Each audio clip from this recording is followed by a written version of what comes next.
ప్రభునందు ప్రియమైన దేవుని బిడ్డలారా, జీవవాక్య ధ్యానాల ద్వారా మీ మధ్యకి రావడం నాకు సంతోషం.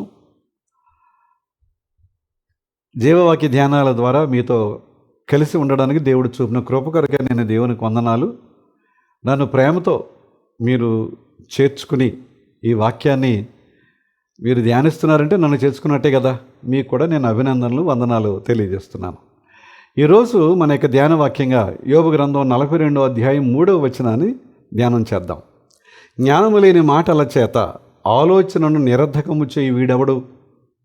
జ్ఞానము లేని మాటల చేత ఆలోచనను నిరర్ధకము చేయి వీడెవడు. అలాగున వివేచన లేని వాడనైన నేను ఏమీ ఎరుగక నా బుద్ధికి మించిన సంగతులను గూర్చి మాటలాడి తిని. ప్రార్థన చేసుకుందాం. ఈ వాక్యాన్ని ధ్యానిస్తున్నాం తండ్రి. నాయన, వాక్యంలో ఉన్న శ్రేష్టత గుర్తించడానికి, గమనించడానికి, మా జీవితాలకు అన్వయించుకోవడానికి సహాయం చేయమని, నన్ను మీ సిలువ చెంత మరుగుపరిచి నా ద్వారా మాట్లాడమని యేసు నామమున అడుగుచున్నాం తండ్రి, ఆమేన్. ప్రియులారా, ఈరోజు మనం వినే వాక్యానికి ఒక చిన్న హెడ్డింగ్ పెట్టుకుందాం. దేవుని యొక్క సన్నిధిలో మనం ఎలా ఉండాలి? మౌనంగా.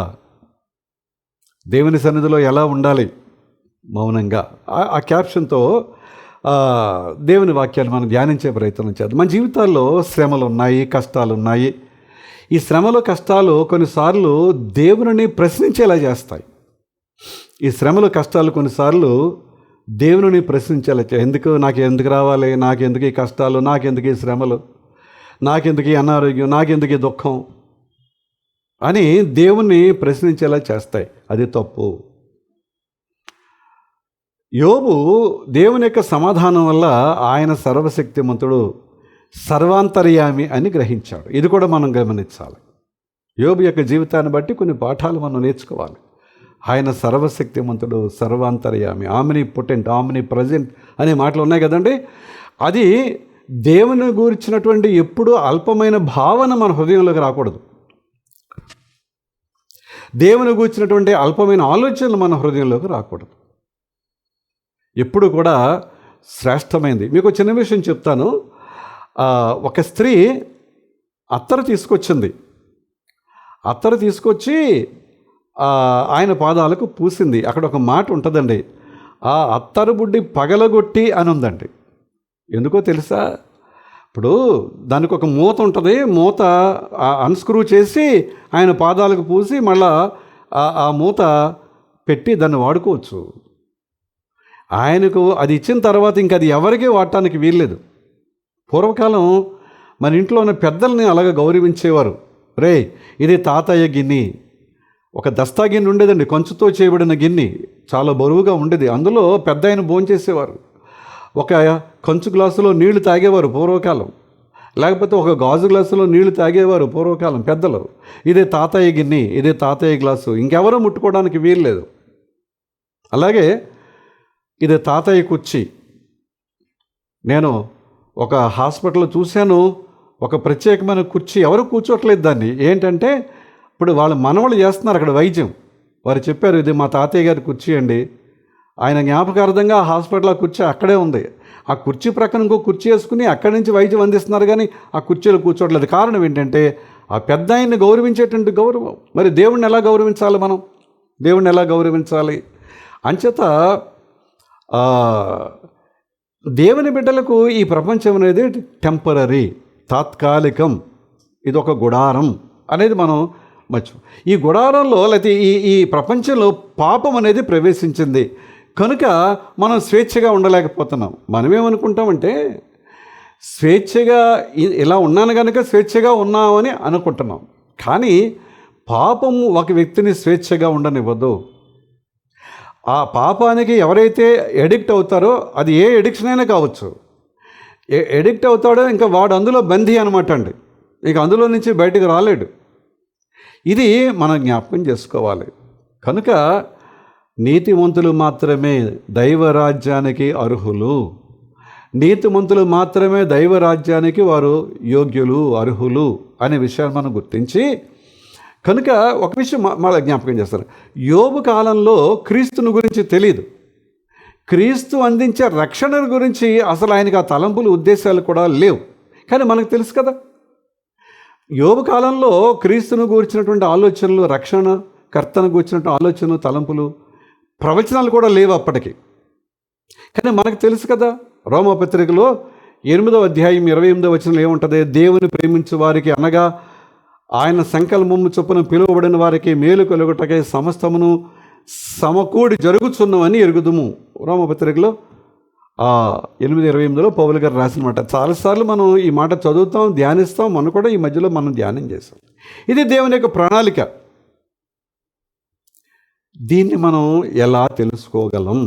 దేవుని యొక్క ప్రణాళికను ఎలా తెలుసుకోగలం అంటే, రోమపత్రికలోనే పౌలు గారు చాలా క్లియర్గా చెప్తారు. 1వ అధ్యాయం 20వ వచనం చూడండి. రోమపత్రిక 1వ అధ్యాయం 20వ వచనంలో ఆయన అదృశ్య లక్షణములు, అనగా ఆయన నిత్యశక్తియు దేవత్వము జగదుత్పత్తి మొదలుకొని సృష్టింపబడిన వస్తువులను ఆలోచించుట ద్వారా తేటపరచబడుచున్నది, తేటబడుచున్నది అని అన్నారు. అంటే దేవుని యొక్క శక్తి మనకు తెలియాలంటే, ఆయన బలం మనకు తెలియాలంటే, ఈ సృష్టి ఆరంభం నుండి ఉన్నటువంటి సృజింపబడినటువంటి ప్రతి దానిని మనం గమనిస్తూ ఉంటే దేవుని యొక్క శక్తి ఏంటో, బలం ఏమిటో, ఆయన యొక్క భవిష్యత్తు ఆలోచన, జ్ఞానం ఏమిటో మనకు అర్థమవుతుంది. చాలా చాలా చాలా. కానీ మనిషి ఏం చేస్తాడంటే దానికి బదులు వేరేగా చేసుకుని తప్పుదారిలోకి వెళ్తూ ఉంటాడు. ఏమంటే, సర్పాన్ని ఎందుకు చేశాడు దేవుడు? పొగాకు ఎందుకు చేశాడు దేవుడు? తేలుని ఎందుకు పెట్టాడు దేవుడు? ఇవి కొంతమంది, సర్పం కలిస్తే చచ్చిపోతున్నాడు కదా, పైగా సాతాను కూడా సర్పాన్ని వాడుకుని మనిషిలో తప్పుదారి పట్టడానికి ప్రయత్నం చేశాడు కదా. అలాగే పొగాకు వల్ల క్యాన్సర్ వస్తుంది కదా, ఎందుకు చేశాడు దేవుడు? అందుకు చేశాడా? ఏమండి, ఇవాళ మనం వాడే బీపీ మందులు, ఇవాళ మనం వాడేటువంటి క్యాన్సర్ మందులు, ఇవన్నీ కూడా పాము విషం నుంచి, తేలు విషం నుంచి, పొగాకు నుంచి తయారు చేస్తున్నారు. అందుకోసం దేవుడు చేశాడు. నువ్వు దాన్ని అలా వాడడు. ఏమండి, చెట్లు ఎందుకు ఇచ్చాడు? వాటి ఫలాలు మనం తినమని. అందులో తాడి చెట్టు ఒక భాగం. చక్కని ముంజులు, వేసవికాలం వడదెబ్బ తగలకుండా మన దాహార్తిని తీర్చడానికి, చల్లగా ఉండడానికి తాటి ముంజులు తింటాం మనం. ఆ తర్వాత తాటి ఫలం, తాటికాయలు మనం తింటాం అనేక రూపాలు. తప్పులేదు, తినమన్నాడు దేవుడు. ఈ రెండు బానేసి కళ్ళు గీసుకు తాగి తాటి చెట్టు ఎందుకు చేశాడండి దేవుడు? మనిషి మత్తుకు బానిసైపోతున్నాడు కదా అంటే దేవుడిదా తప్పండి? ఫలాలు తినమని చెప్పాడు దేవుడు. ఆ ఫలాలు అనేక రూపాలు తిను, తప్పులేదు. వాటి వల్ల ఏమీ నాకు ఇబ్బంది లేదు. తిమోతి గారు కడుపు నొప్పి వస్తే ఆ పౌలు గారు తాగమన్నారు కదండి, అందుకని నేను కూడా, ఆయన ద్రాక్ష రసం తాగమన్నారు, ద్రాక్ష సారాయి తాగమనలేదు. ద్రాక్ష సారాయి ఎందుకు తయారు చేసుకోవాలి? పిండు, కాయలు పిండు, రసం వస్తుంది, తాగు. నీకు ఆరోగ్యం ఇస్తుంది, శరీరానికి బలం ఇస్తుంది, ఉత్తేజం కలిగిస్తుంది, ఇవన్నీ ఉన్నాయి. కానీ నువ్వు దాన్ని ఇంకోలా మార్చుకుని తాగి దేవుని నెపమేస్తే ఎలాగా? దేవుని మీద నెపమేస్తే ఎలాగా? కనుక దేవుని యొక్క అదృశ్య లక్షణములు అనగా ఆయన నిత్యశక్తియు దేవత్వము జగదుత్పత్తి మొదలుకొని సృష్టింపబడిన వస్తువులను ఆలోచించుట వలన తేటబడుచున్నది. గమనించాలి. హెబ్రీ పత్రిక 1వ అధ్యాయం 2వ వచనంలో, ఈ దినముల అంతమందు కుమారుని ద్వారా మనతో మాట్లాడిను. ఈ దినముల అంతమందు దేవుడు తన కుమారుని ద్వారా ఆయన మనతో మాట్లాడాడు. ఆయన ఆ కుమారుని సమస్తమునకు వారసునిగా నియమించెను. మనతో ఏ కుమారునితో అయితే ఆయన మాట్లాడాడో, కుమారుని ద్వారా మాట్లాడాడో, ఆ కుమారుని సమస్తానికి కూడా ఆయన వారసుడిగా నియమించాడు. ఆయన ద్వారా ప్రపంచములను, క్రింద ఫుట్ నోట్లో యుగములను అని ఉందండి, చూడండి. ఆయన ద్వారా ప్రపంచములను, యుగములను నియమించను. అంటే ఇప్పుడు ఇది అంతటినీ నిర్మించిన వాడు, నిర్మాణకుడు ఎవరన్నమాట? యేసయ్య. ఇది మర్చిపోయి దేనికో భయపడి దాన్ని దేవుడుగా, దేనికో భయపడి లేకపోతే దేవునికో నువ్వు ఇష్టపడి ఇంకొక దేవుడిని చేసుకుని ఆరాధించడం, పూజించడం తప్పు అనే విషయాన్ని మీకు నేను జ్ఞాపకం చేస్తున్నాను. కనుక దేవుడు మనకు ఈ వాక్యాన్ని ఇచ్చారు. వాక్యాన్ని చదవడం ద్వారా, వినడం ద్వారా దేవుని యొక్క ప్రణాళిక మనం తెలుసుకోగలం. కనుక యోబు తన శ్రమల ద్వారా దేవుని యొక్క ప్రణాళికను తెలుసుకోగలిగాడు. బాగా గమనించండి ఈ మాటలు. కనుక యోబు యొక్క జీవితం మనకొక పాఠం. రోమపత్రిక ఇందాక మనం 8:28 చదివాం కదండి. కొంచెం పైకి వెళ్ళి 18వ వచనం చదివితే, మన ఎడల ప్రత్యక్షము కాబోవు మహిమ ఎదుట ఇప్పటి కాలపు శ్రమలు ఎన్నతగినవి కావు. అంటే మళ్ళీ చదువుతాను చూడండి. మన ఎడల ప్రత్యక్షము కాబోవు మహిమ ఎదుట ఇప్పటి కాలపు శ్రమలు తగినవి కావు. అంటే ఇప్పుడు శ్రమలు ఉన్నాయి. ఈ శ్రమలు ఎందుకంటే రేపు మనకు దేవుని యొక్క ప్రత్యక్షత ఈ శ్రమల ద్వారానే పొందబోతున్నాం. ఈ శ్రమల ద్వారానే దేవుడు మనకు ఒక నూతన శక్తిని, ఉత్తేజాన్ని, బలాన్ని ఆయన ఇస్తాడు. ఒక మంచి భవిష్యత్ జీవితాన్ని ఇస్తాడు. వెరవక బెదరక ఈ శ్రమలలో కూడా ఆయనను మనం గుర్తించి ధ్యానించే బిడ్డలుగా ఉండగలిగితే, కనుక ఈ శ్రమల ద్వారా యోబు గారు విధేయత నేర్చుకున్నాడు. ఆ విధేయత ద్వారా మారు మనసు పొందాడు. దేవుని యొక్క సన్నిధిలో ఆయన గడపడం వల్ల తానేంటో ఆయన గమనించగలిగాడు. కనుక దేవుని యొక్క సన్నిధిలో ఎప్పుడైతే మనం ఉంటామో మనమేంటో మనకి తెలుస్తుంది. దేవుని యొక్క సన్నిధిలో గడపలేదు అనుకోండి, అబ్బో నేను చాలా గొప్పవాడిని అనుకోవచ్చు, బలవంతుడు అనుకోవచ్చు, శక్తిమంతుడు అనుకోవచ్చు, విద్యావంతుడు అనుకోవచ్చు, ధనవంతుడు అనుకోవచ్చు, పలుకుబడి ఇంకా ఏంటో ఎక్కడికో వెళ్ళిపోతుంది ఆ విర్రవీగేటువంటి మనస్తత్వం. కానీ దేవుని సన్నిధిలో ఉంటే అసలు నువ్వేంటో నువ్వు గ్రహించగలుగుతావు. అందుకని యెషయా గ్రంథం 6వ అధ్యాయం 5వ వచనంలో ఉన్న మాట, నేను అపవిత్రమైన పెదవులు గలవాడను, అపవిత్రమైన పెదవులు గల జనుల మధ్యలో నివసించుచున్నాను, నేను నశించితిని, రాజును సైన్యములకు అధిపతియగు యెహోవాను కన్నులారా చూచితిని. ఎప్పుడైతే దేవుని సన్నిధిలో కనపడతామో, మనం దేవుని సన్నిధిలో గడుపుతామో, వాక్యాన్ని చదువుతూ ఉంటామో, వాక్యం మనల్ని మనం తెలుసుకోవడానికి, మనల్ని మనం గ్రహించడానికి సహాయం చేస్తుంది. ఎప్పుడైతే ఆ వాక్యపు వెలుగులో యెషయా గారు ఉన్నారో ఆయన అంటాడు, నేను అపవిత్రమైన పెదవులు గలవాడను, అపవిత్రమైన పెదవులు కలిగిన జనులు, నా అసోసియేషన్ అంతా అలాగే ఉంది, ఇది నా పరిస్థితి. అదే దేవుని సన్నిధిలో లేడనుకోండి, అబ్బో వాడికంటే నేను గొప్ప, వీడికంటే నేను గొప్ప, తనకంటే తినకంటే అని ఇంకా ఎక్కడికో వెళతాం తప్ప అసలు నిజాన్ని, సత్యాన్ని మనం తెలుసుకోలేం. ప్రియమైన దేవుని బిడ్డలారా, ఒక చిన్న విషయం చెప్తాను. యోబు గ్రంథంలో దేవుని మాటలు, యోబు మాటలు, అతని యొక్క నలుగురు స్నేహితుల యొక్క మాటలు 10,000కు పైగా ఉన్నాయి. మీరు గమనిస్తున్నారా? అతని యొక్క స్నేహితులు, నలుగురు స్నేహితులు కూడా తర్జన భర్జన పడ్డారు, కానీ ఒక ముగింపుకు రాలేకపోయారు.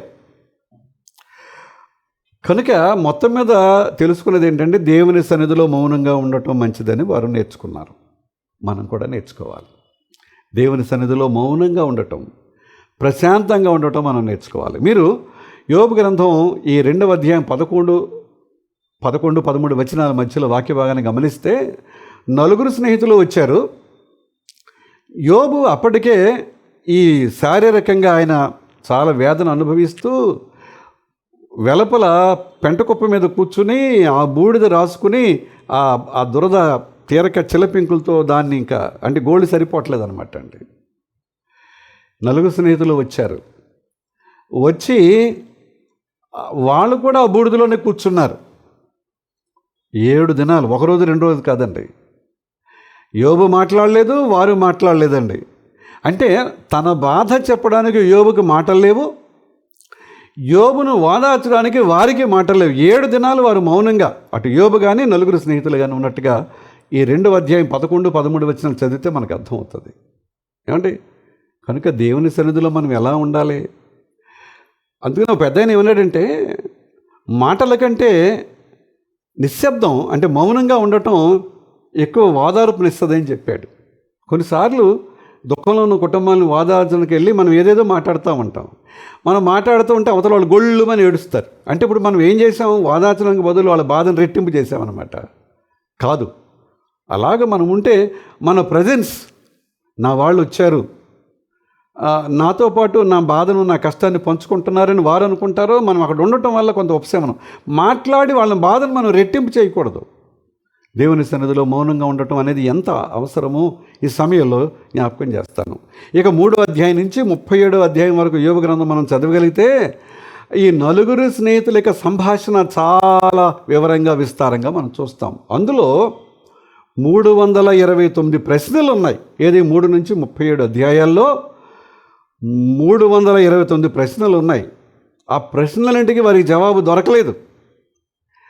ఎవరి మట్టుకు వాళ్ళు, ఆ నలుగురు స్నేహితులు కూడా ఎవరి మట్టుకు వాళ్ళు నేనే కరెక్ట్, మేమే కరెక్ట్ అని అనుకున్నారు కనుక వాళ్ళు ఫెయిల్ అయ్యారు.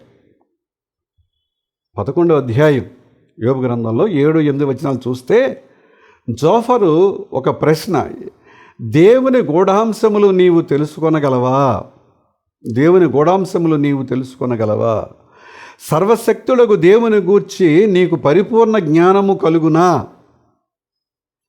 అది ఆకాశ వీధి అంత ఉన్నతమైనది, నీవేమి చేయదువు? పాతాళము కంటే లోతుగా ఉన్నది, నీవేమి ఎరుగుదువు? ఇది జోఫర్ యొక్క ప్రశ్న. దేవుని యొక్క గూఢాంశాలు నువ్వు తెలుసుకోలేవు. ఎంత పెద్దదంతే అంత, ఎంత ఇంకా అంటే ఇంత లోతు, నీ వల్ల కాదు.